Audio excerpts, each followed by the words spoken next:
ዚምባብዌ ከዚህ በፊትም ለመሄድ ሞክሬ ነበር አልተሳካልኝም ነበር። ለኢትዮጵያውያን ዚምባብዌ ለመሄድ ጉዞ መዳረሻው ላይ ዚምባብዌ ስትገባ ቪዛ ማግኘት ይቻላል በህጉ መሰረት፣ ግን እንደዚህ እንደተጻፈው አይደለም። በጣም ከባድ ነው።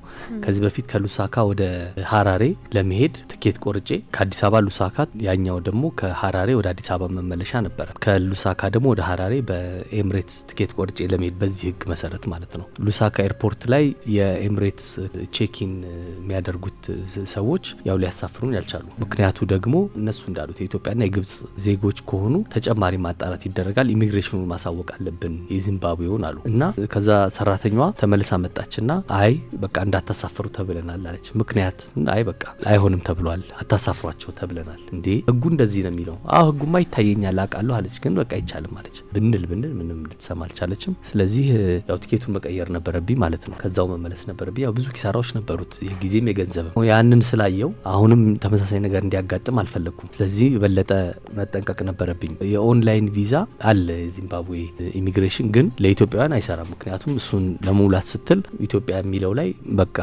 ኦን አራይቫል ማግኘት ስለሚችሉ እነዚህ ዜጎች ብሎ አይሰጥም። እና እዚህ ያለው ኤምባሲም ደውዬ ስጠይቃቸው አይ ኦን አራይቫል ነው፣ ግን ደግሞ ለማንኛውም ኢሜይል አድርግላቸው፣ በዚህ ኢሜይል ማረጋገጫ እንዲልኩልህ የኢሚግሬሽኑ፣ ወይም ደግሞ በዚህ ደውለህ ጠይቃቸው፣ በዋትስአፕ ደውለህ ብለው እነዛ ቁጥር ሰጥተው ነበረ። ያው በሚያሳዝን ሁኔታ መልስ አይመልሱም።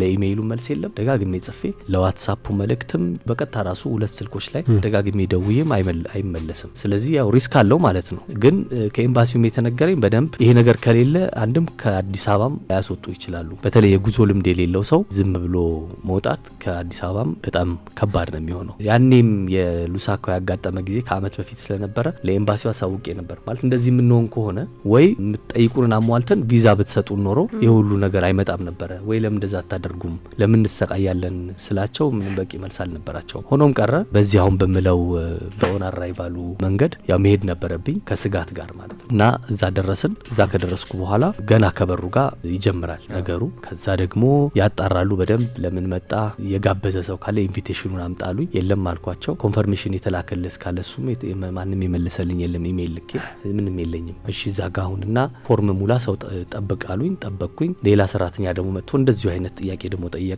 ነገርኩት ሁሉንም ነገር። ከዛ በኋላ የሞላሁት ፎርም ላይ ማስታወሻ ጻፈበት። ያው ፍቀዱለት ነገር ነው። ስለዚህ ወደ ኢሚግሬሽኑ ጋር ሄጄ እዛም ተመሳሳይ ጥያቄዎች ነበሩ። ያው እሱንም መልሼ $30 ይከፈላል። ከዛ ያው ወደ ሀራሬ ገባው ማለት ነው። ቀላል አልነበረም፣ ግን በዚህም አላለቀም።